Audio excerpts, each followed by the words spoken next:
Welcome to our final lecture. This week we'll talk about the final 3 chapters of this course: the fundamental theorem of calculus, the substitution method, and area between curves. We start with the most important theorem in calculus, the fundamental theorem of calculus. When we're calculating integrals, we don't want to have to use Riemann sums every time we do it. We want a better way. We want the fundamental theorem of calculus, which is the most important theorem in calculus. If you can only memorize one theorem about calculus for the exams, then it should be this one. We start like this. Suppose that f is a continuous function defined on a closed interval. And then the fundamental theorem has 2 parts. The first part says, then the function, a new function, capital F, defined on the same closed interval, defined using the formula integral from a to x, f of t dt, is continuous on that interval. It's differentiable on the open interval, and we have this important formula: the derivative of capital F is equal to small f. If we integrate first and then we differentiate, we get back to the function we started. Or to say this another way, if we're trying to differentiate the integral of a function f of t, all we need to do is take our function f of t and replace the t by x. That's all we need to do. But the theorem has part 2. Part 2 says capital F is any antiderivative of small f on our closed interval, then the definite integral of f from a to b is capital F of b minus capital F a. And this is the formula which we're going to be using to calculate some definite integrals. Let's talk about part 1 of the theorem first. Part 1 tells us how we can differentiate the integral from a to x of f of t dt with respect to x. For example, find dy dx if y is the integral from a to x, t cubed plus 1 dx. All we need to do is we need to take our integrand, that's t cubed plus 1, and replace the t by x. We get x cubed plus 1. That's it. That's all we need to do to calculate the derivative of this integral. Another one, find dy dx if y is the integral from 1 to x of sine t dt. Now our integrand is sine t. We're going to take the t and replace it by x. We're going to change sine t to sine x, and then we're finished.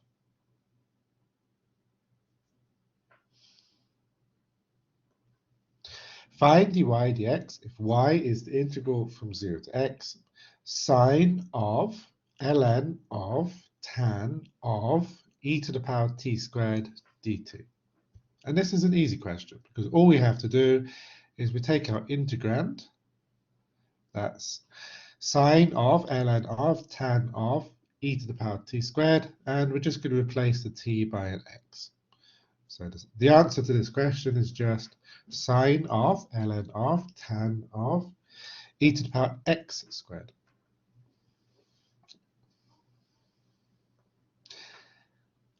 Let's make it a little bit more difficult. Find dy dx if y is the integral from x to 5, 3t sine t dt. Now, this is more difficult because now the x is at the bottom. We can only use the fundamental theorem of calculus if we have a number at the bottom and an x at the top. We can only use the first part of the fundamental theorem of calculus if the lower limit of integration is a number and the upper limit of integration is x. And we have them the other way around, but that's not a problem. Remember, we can swap our limits of integration if we add a minus sign in front. So we want to do d dx of minus the integral from 5 to x, 3t sine t dt. Now we've got a number at the bottom and an x at the top, so now we can just use the fundamental theorem of calculus. All we do is we replace every t by x. We get minus 3x sine x.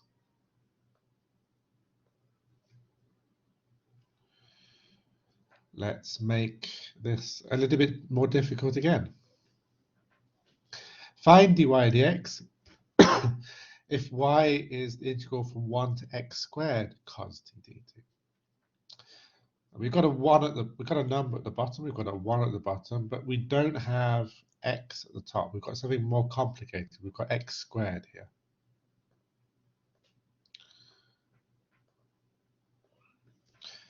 So this time we're going to need to use the chain rule. We don't want an x squared at the top, we just want a one letter at the top. So we're going to start by saying let u be equal to x squared. And then the chain rule says dy dx is equal to dy du du dx.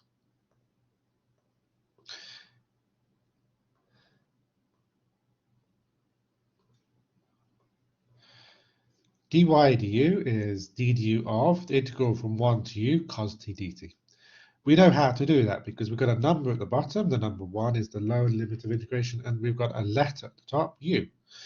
U is our upper limit of integration, and the upper limit of integration is the same as the variable that we're differentiating with respect to. So that's first one's going to be easy. And then in the second term, we have d dx of x squared. That's also easy. We know how to do that. For the first one, replace t by, in this case, u. Cos t, we change to cos u.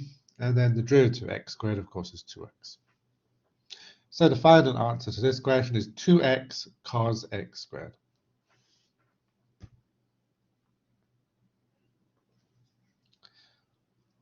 Part 2 of the theorem tells us how to calculate the definite integral of f over the closed interval from a to b. We need to do two things. Step 1, we need to find an antiderivative of f, and this can be any antiderivative. We don't need the general antiderivative or anything special, just any antiderivative. And then step 2, we're going to calculate f of b minus f of a. Because we're going to be writing capital F of b minus capital F of a lot, we want some notations for this. And the notation we're going to use is square bracket capital F of x square bracket from a to b. So here's our first example. The definite integral of cos x between 0 and pi. We need an antiderivative of cos x, and remember the derivative of sine is equal to cos. That means sine is an antiderivative of cos. So our integral is equal to sine x calculated at pi and calculated at 0. We do sine at the top number minus sine at the bottom number. So sine pi minus sine 0. But that's just 0 minus 0 or 0. Let's do another one. The integral from minus pi over 4 to 0 sec x tan x dx. We know an antiderivative of sec x tan x. We know that the derivative of sec x is sec x tan x. That means sec x is an antiderivative of sec x tan x. So our integral is equal to sec x calculated at minus pi over 4 and at 0. So we do sec of the top limit minus sec of the bottom limit. Sec of 0 minus sec of minus pi over 4. Should be brackets here. And if you think about that, sec, that means 1 divided by cos. So it's 1 divided by cos 0. 1 divided by 1 is 1. Sec of minus pi over 4 means 1 divided by cos of minus pi over 4. But cos of pi over 4 is 1 over root 2, so 1 divided by 1 over root 2 is just root 2.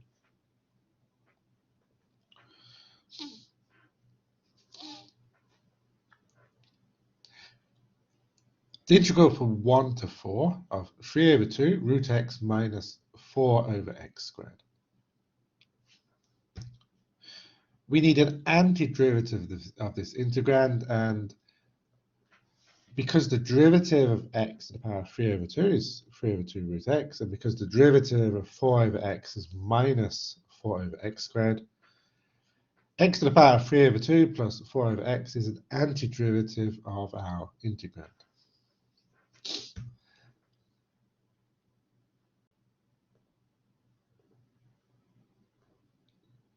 That means that our integral is equal to x to the power of 3 over 2 plus 4 over x, calculated at 1 and 4.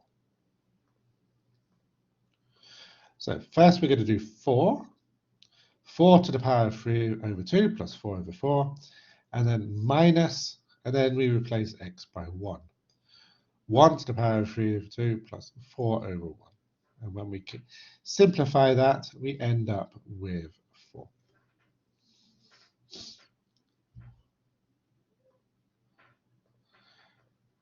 Before I go on, let me just talk about 4 to the power 3 over 2. What does this mean? Well, we can think about this as 4 to the power of a half, and then cubed. Or square root of 4 and then cubed. But the square root of 4 is 2, so it's 2 cubed, or 8.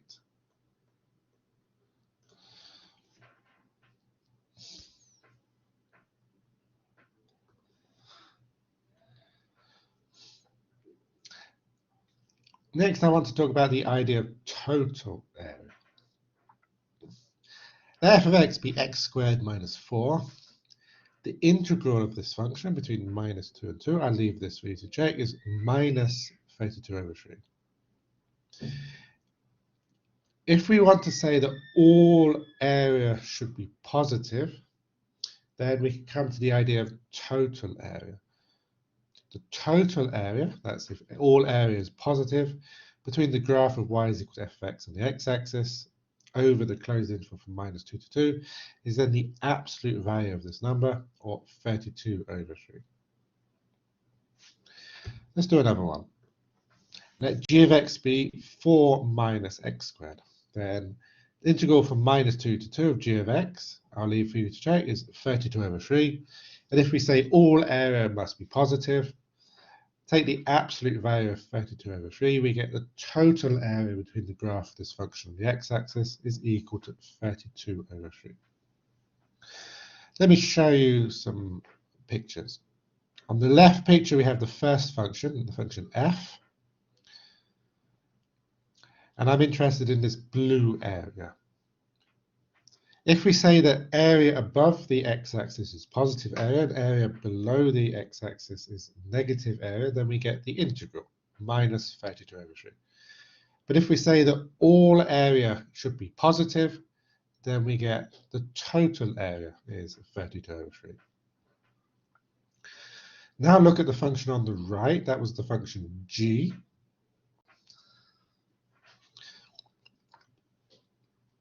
The integral is 32 over 3.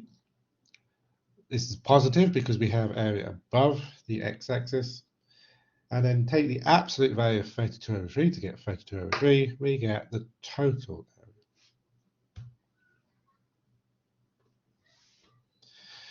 For example, let f of x be sine x, and then calculate two things. Calculate the definite integral of f over the closed interval from 0 to 2 pi, and calculate the total area between the graph of y is equal to f of x and the x-axis over the closed interval from 0 to 2 pi. Let's look at a graph of this function. We're interested in this pink area. When we do the integral, we're going to say that area above the x-axis is positive and area below the x-axis is negative. So when we do the integral, we're going to get positive plus negative, and we can see from the picture that we should get 0. And then we're going to do total area. And when we do total area, we say that all area is positive. So when we do total area, we're going to have positive plus positive. Okay, let's do the calculations. First of all, we're expecting to get 0. The integral from 0 to 2 pi sine x dx. We need an antiderivative of sine x, and that's minus cos x, because if we differentiate minus cos x, we get sine x. So we have minus cos 2 pi minus minus or plus cos 0. It's minus 1 plus 1 or 0, as we expected it to be. And then we're going to talk about total area. Now, from the previous picture, we saw we had 2 pieces. We had a piece between 0 and pi and another piece between pi and 2 pi. We're going to calculate these separately and then add them together. We also saw from the picture that the first one was positive, but the second integral was negative. So we need to take absolute values of the second one to turn it into a positive number.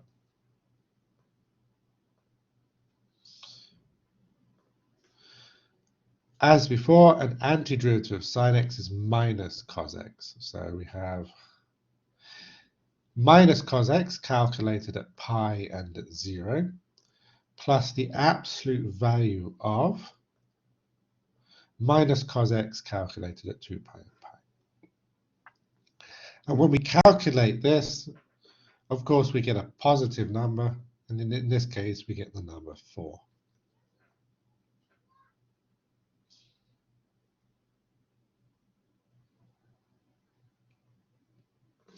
Let me just summarize the ideas here.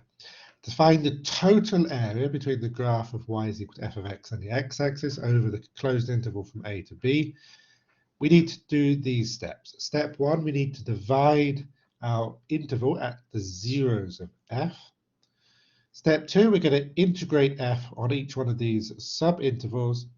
And then step 3, we're going to add the absolute values of the integrals together. An example, find the total area between the graph y is equal to x cubed minus x squared minus 2x and the x-axis for x between minus 1 and 2. Step 1, we need to divide our interval at the zeros of our function. So we're going to start by looking to see where is our function equal to 0. Factorizing our function to x plus 1, x minus 2, we can see that our function is equal to 0 when x is 0, when x is equal to minus 1, or when x is equal to 2. Well, minus 1 is at the left end of our interval, 2 is at the right end of our interval, and 0 is in the middle.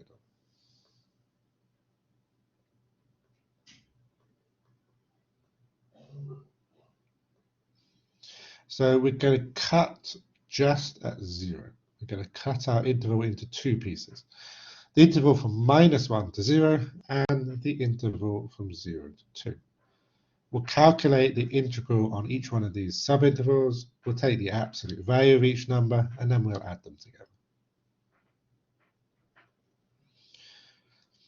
First, we want to integrate between minus 1 and 0, and I'll leave it for you to check that the answer is 5 over 12. And then we want to integrate between 0 and 2.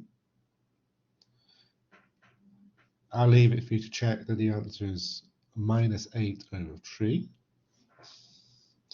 We're going to take the absolute value of these 2 numbers and then add them together. So that's the absolute value of 5 over 12 plus the absolute value of minus 8 over 3, add them together, and we get 37 over 12.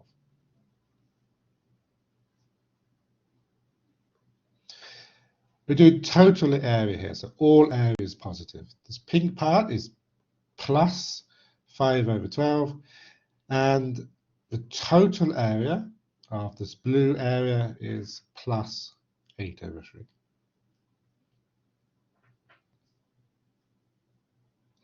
Let's change idea. The average value of a continuous function. Well, what's the average of some numbers? What's the average of 1, 2, 2, 6, and 9? We know that we can add the numbers up and then divide by how many numbers we have. So 1 plus 2 plus 2 plus 6 plus 9 divided by 5 is equal to 4. The average of these numbers is 4. We can also talk about the average value of a continuous function. If f is integrable over the closed interval from a to b, then the average value of f on this closed interval is 1 divided by b minus a, integral from a to b, f of x dx.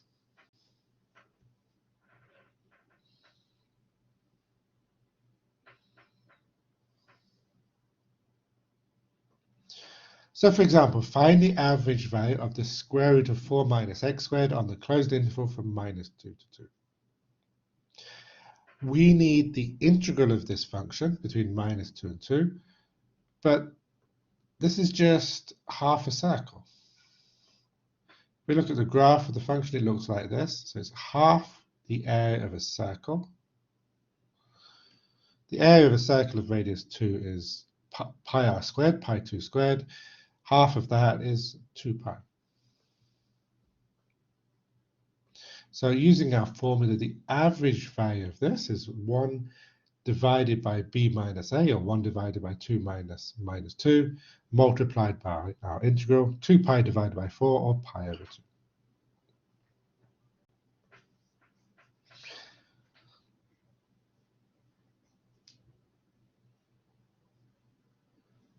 Now, the average value is going to be somewhere between the maximum and the minimum, but it's probably not going to be exactly halfway between the maximum and the minimum. It's also not going to divide the area into two pieces, but roughly, and not exactly, but roughly, our function is above its average half time, and it's below its average roughly half the time. Not going to be exactly half the time, because here it's only a little bit above its average, whereas over at 2 it's a lot below its average, but roughly half the time, roughly half of the domain, the function will be above its average, and for roughly half of its domain, it will be below its average. Let's do another one. Find the average value of x cubed minus x on the closed interval from 0 to 1. So we start with our formula, 1 divided by b minus a. Here, b is 1 and a is 0. So 1 divided by 1 minus 0, multiplied by the integral of our function between 0 and 1. And you can check that we end up with minus 1/4.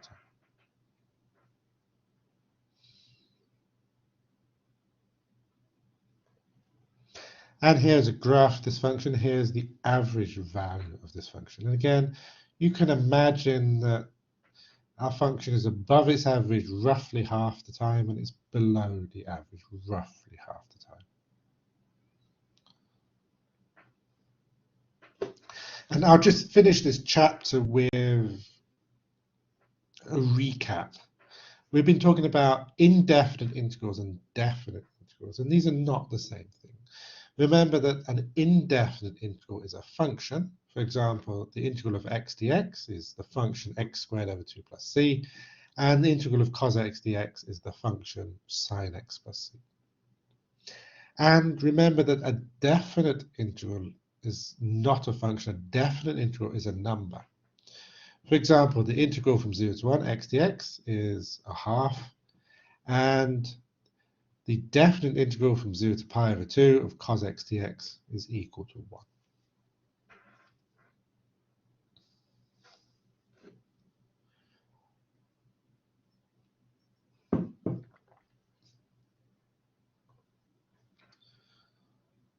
Chapter 34 is called the substitution method.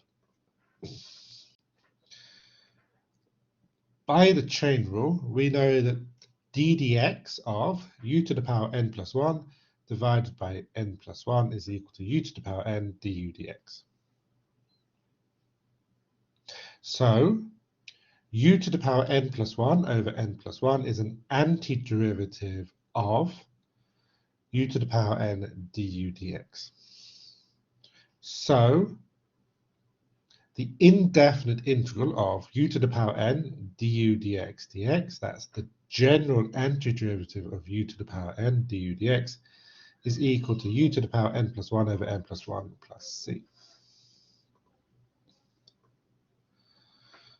But wait a minute, we also know that the integral of u to the power n du is equal to u to the power n plus 1 over n plus 1 plus c.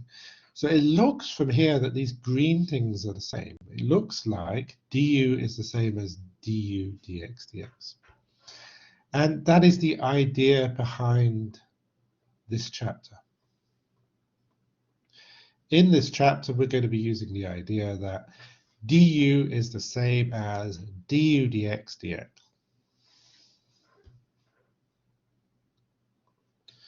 For example, find the integral of x cubed plus x all to the power 5 multiplied by 3x squared plus 1 dx. We have a difficult integral, but we're going to change this into an easy integral by doing a substitution. We look at our integrand. I have an x cubed plus x here, and I have a 3x squared plus 1. We're going to choose one of these. For this one, we want to choose the x cubed plus x. And we're going to call this u. So to start the answer, let u be x cubed plus x. And then by the idea on the previous slide, du is the same as du dx dx. Du dx, the derivative of u, is 3x squared plus 1. So we have 3x squared plus 1 dx.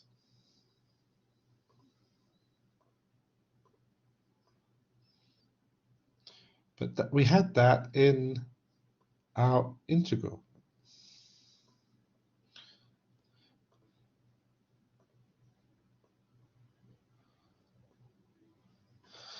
The integral of x cubed plus x to the power 5, we're going to replace that by u to the power 5. And then the 3x squared plus 1 dx, we can replace that by du. And then look what's happened. We've changed our difficult integral into an easy integral. Instead of having to calculate this difficult integral, we only need to calculate the integral of u to the power 5 du. And that's easy. We know that that's u to the power 6 over 6 plus c. But we're not finished there. We don't want to finish with an answer including u. We want to finish with an answer which has x in it. We replace our u to the power 6 by x cubed plus x to the power 6. And then we get our final answer. 1 over 6, x cubed plus x all to the power 6 plus c.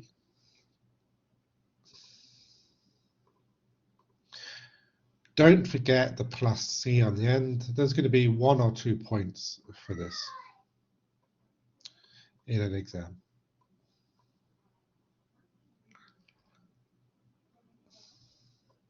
Let's do another example. Find the integral of the square root of 2x plus 1 dx. Again, we want to do a substitution. We want to start by choosing a u. So I'm going to look at my integrand. I see I have a 2x plus 1 here. So the first thing I'm going to do is I'm going to replace this by u. First sentence of the answer, let u be equal to 2x plus 1.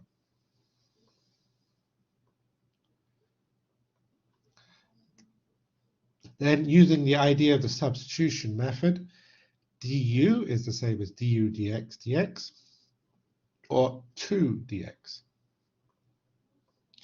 But wait a minute, I don't have a 2x in my integral, I only have a dx. So I'm going to divide both sides by 2, and I'm going to obtain dx is equal to half du. And now I'm ready. Dx I can replace by half du, and square root of 2x plus 1 I can replace by square root of u.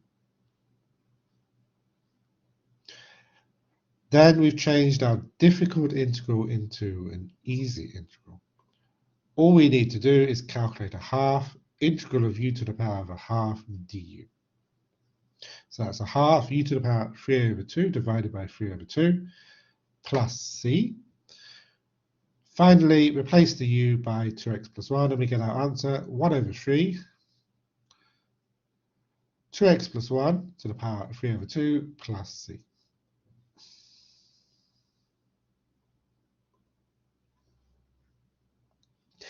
Before we go on, let's properly give the theorem.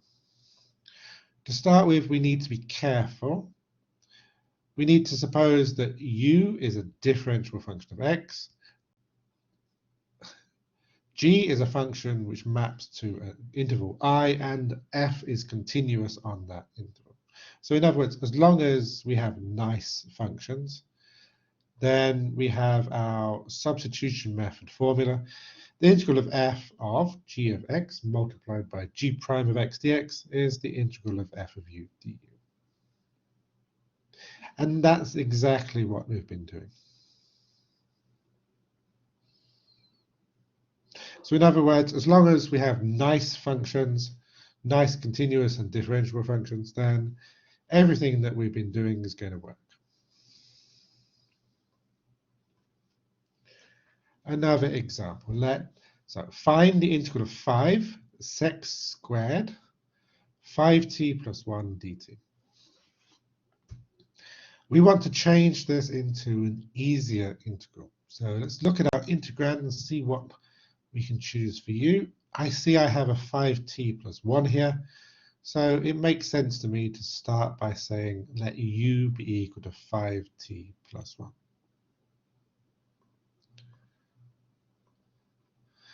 And then I do my du is equal to du dt dt equal to 5 dt step. Look up to the integral. Do we have 5 dt? Yes, there's a 5 and a dt. So then we're ready to do the substitution.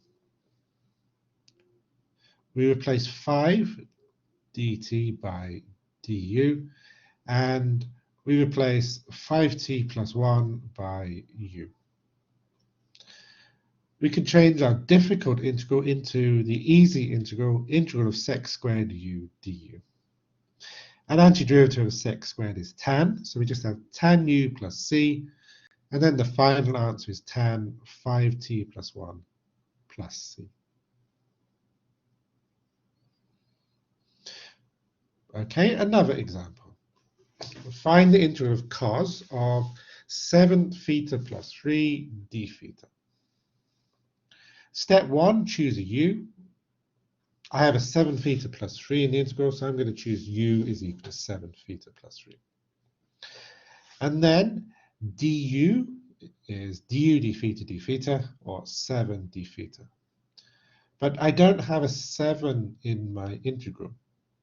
I only have a d theta there. So what I'm going to do is I'm going to divide both sides by 7, and I'm going to use the formula d theta is equal to 1 over 7 du. And then I'm ready to do the substitution. I'm replacing d theta by 1 over 7 du. We can put the 1 over 7 wherever we want. Let's say we take it outside. And 7 theta plus 3, replace that by just u. And then we have an easy integral. And I'll leave the rest of the calculation for you to check.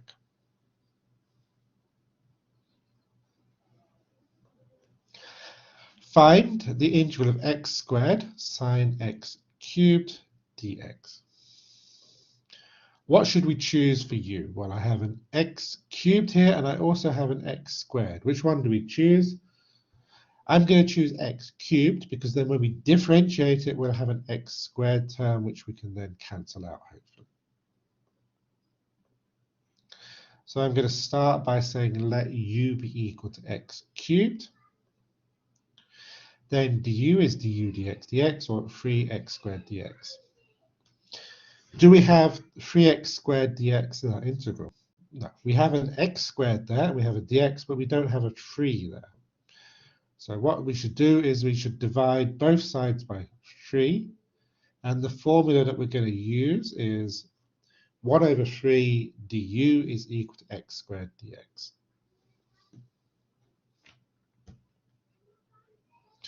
And then we can do the substitution. X squared dx we replace by a third du, and x cubed we would just replace by u. I'll leave the rest of this calculation for you to do. The next example is a little bit more difficult. Find the integral of x, square root of 2x plus 1 dx.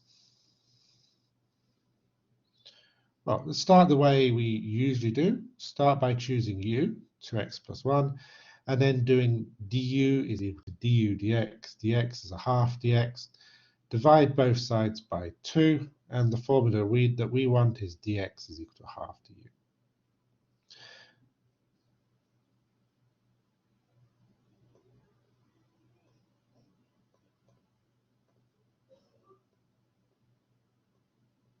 So our integral is the same as the integral of x, square root of u multiplied by a half du. But wait a minute, we still have an x here. We can't integrate until we change all of the x terms to u terms. So we need to do another substitution. We need to replace x by some function of u. So we started by saying let u be 2x plus 1. We're going to start with this and we're going to rearrange this. That's the same as u minus 1 is equal to 2x, or a half u minus 1 is equal to x. We're going to take this and we're going to replace the x with a half u minus 1.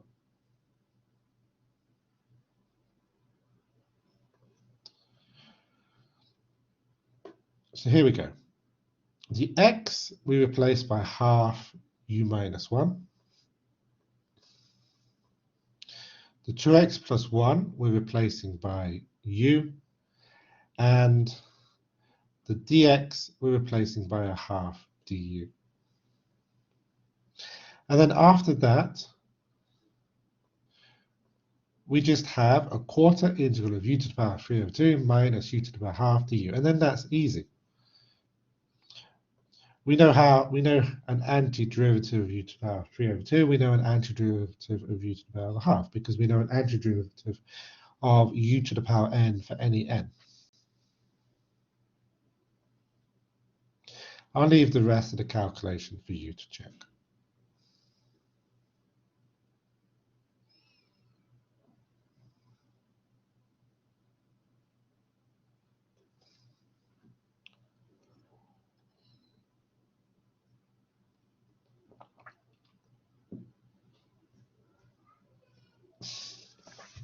Find the integral of 2z divided by the cubed root of z squared plus 1 dx.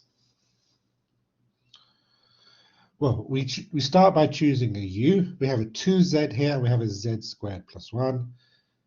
We're going to choose z squared plus 1 because when we differentiate z squared, we're going to get the 2z term, which we can then cancel out. Du is equal to du dx dx, or 2z dz.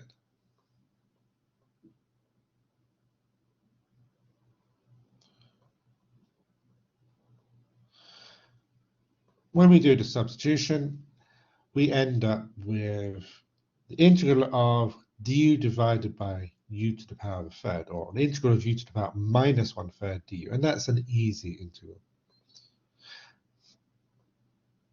An antiderivative of u to the power minus 1/3, we increase the minus 1/3 by 1, so minus 1/3 plus 1 to give us 2/3, u to the power 2/3, and then we divide by this new number divided by 2/3. And then don't forget plus c.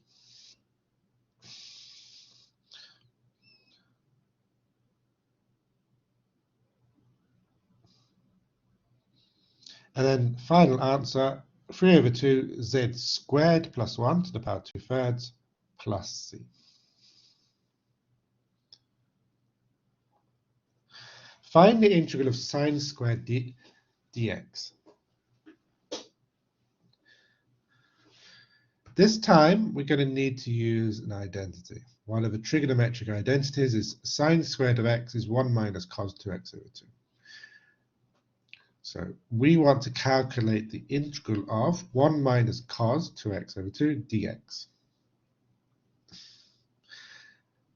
And if we do the substitution, u is equal to 2x, or if you can just see and there's an antiderivative, cos 2x is a half sine 2x, we can obtain the final answer, a half x minus a quarter sine 2x plus c. And similarly, the integral of cos squared x dx is a half x plus a quarter sine 2x plus c. But this one I'll leave for you to write down the details.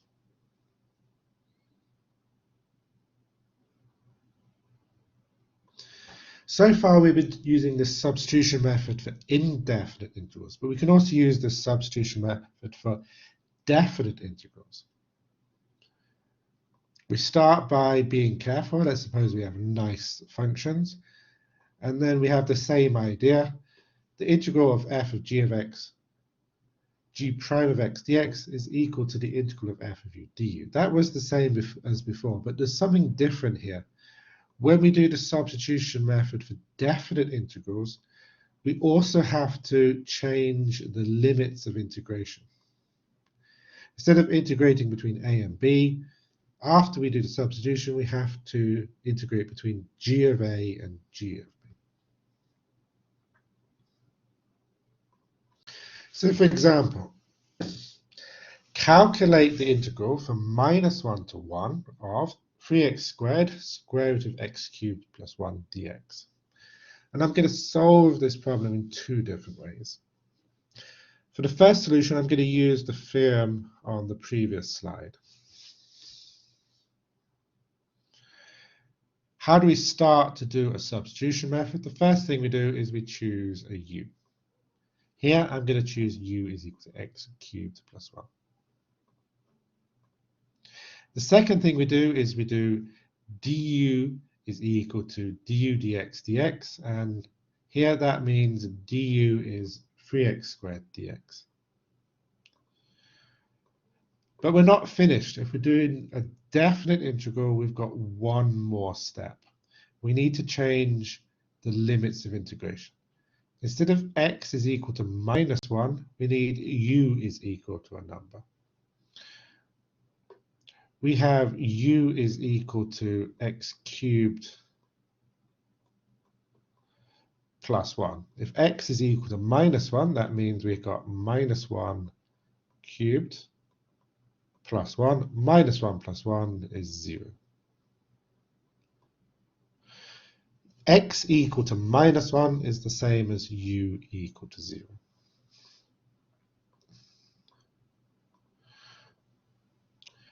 And we have x equal to 1 at the top. Again, u is equal to x cubed plus 1. If x is equal to 1, that means 1 cubed plus 1 or 2. So x equal to 1 is the same as u equal to 2.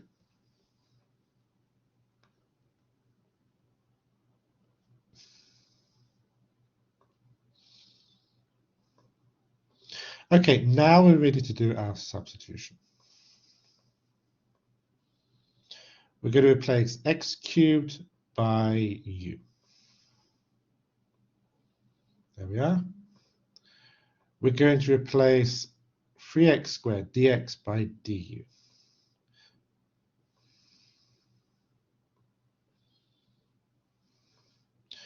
We're going to replace x is equal to minus 1 by u equal to 0. And we're going to replace x equal to 1 by x equal to 2.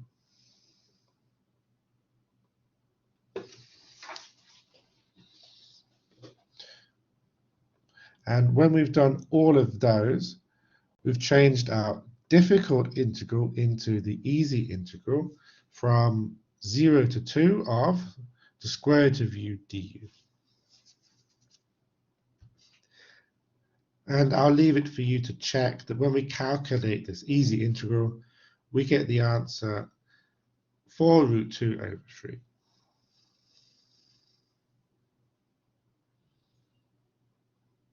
Now let's solve this problem a different way. In solution 2, I'm going to do 2 steps. First, I'm going to find the indefinite integral, and then I'm going to use that to find the definite integral that we want. So just as we were doing earlier in this chapter, let u be x cubed plus 1, and then du is 3x squared dx. Our indefinite integral then just becomes the integral of the square root of u du. And when we calculate that, we find 2/3 x cubed plus 1 to the power 3 over 2 plus c. So in other words, 2 over 3 x cubed plus 1 to the power 3 over 2 is an antiderivative of 3x squared root x cubed plus 1. So our definite integral is equal to this antiderivative calculated at 1 and minus 1. And if we put 1 in and we put minus 1 in, we obtain exactly the same answer, 4 root 2 over 3, which I leave for you to check.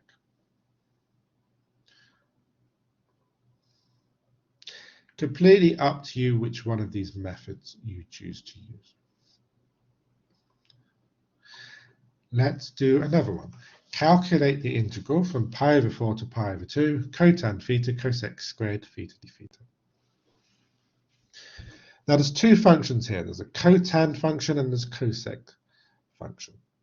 Which one of these should we choose to be our u? Well, there's no obvious way from looking at the integral to see which one it is unless you remember your derivatives. We're going to choose u is equal to cotan theta because the derivative of cotan is minus cosec squared.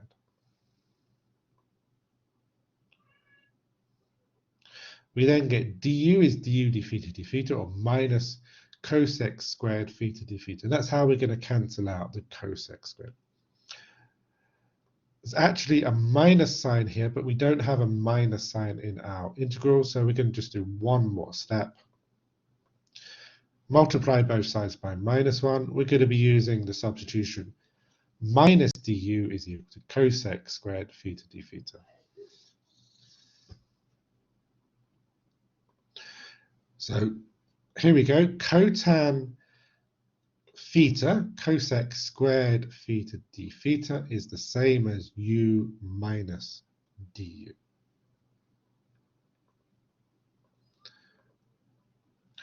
But we're doing a definite integral, so we also need to change the limits of integration. Instead of theta is equal to pi over 4 at the bottom, we need to change this into u is equal to a number. But remember, u is equal to cotan theta, and if theta is pi over 4, u must be cotan pi over 4, which is equal to 1. If u is pi over 2, so if theta is pi over 2, then u is cotan pi over 2, which is 0. That means on the top, we're going to get the upper limit of integration, u is equal to 0, and on the bottom, we're going to get the lower limit of integration, u is equal to 1. And then when we calculate this easy integral, we get the answer, a half.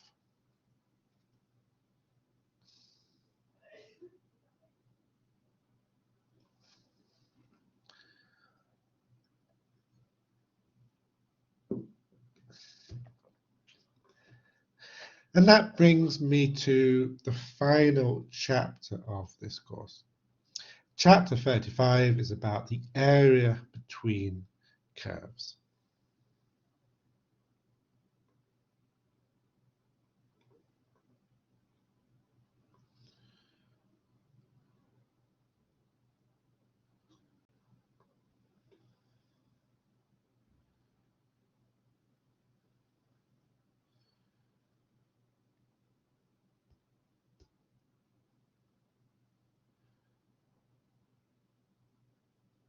What is the area of this blue region that's shaded here?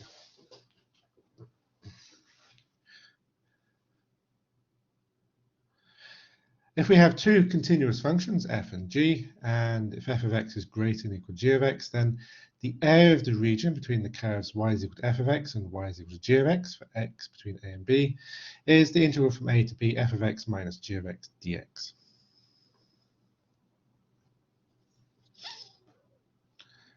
For example, find the area between y is equal to 2 minus x squared and y is equal to minus x.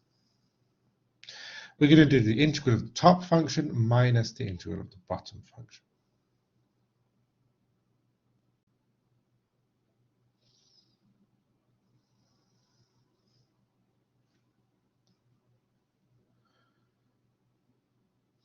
But before we can do that, we need to find the points where these two curves intersect. What is this number just here? And what is this number just here? To answer that, we need to start with 2 minus x squared is equal to minus x. Rearrange that, we get x is minus 1 or 2. So we're going to be integrating between minus 1 and 2. Top function minus bottom function. 2 minus x squared minus x. And when we calculate this integral, we get 9 over 2. Area between curves is a type of total area. Total area must always be positive. If you end up with a negative number here, then you've made a mistake. And the mistake you've probably made is that the functions you've started with, you've got in the wrong order.